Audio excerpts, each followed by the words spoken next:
Good morning दोस्तों। आज का दिन बहुत इंपॉर्टेंट है क्योंकि आज हमारा कोकोनट डील फाइनल होने वाला है। रात को अच्छे से रेस्ट किया, अब फ्रेश होके तैयार है हम फैक्ट्री जाने के लिए। हम सुबह से पूरा पेपर का तैयारी किया और फिर फैक्ट्री ओनर से हमारा बातचीत हुआ। बस अब डील क्लोजिंग बाकी है। पोलाची का वेदर तो हर दिन एक मस्त रहता है, सब कुछ फ्रेश लगता है जैसा यहाँ का कोकोनट।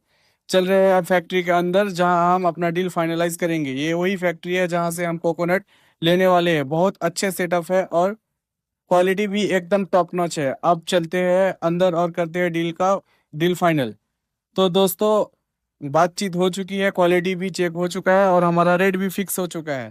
फाइनली डील डन हो गया है। बहुत अच्छे लोग मिले यहाँ, जेन्युइन और कोऑपरेटिव। ये बिजनेस डील हमारा प्लान के लिए एक सॉलिड स्टेप है।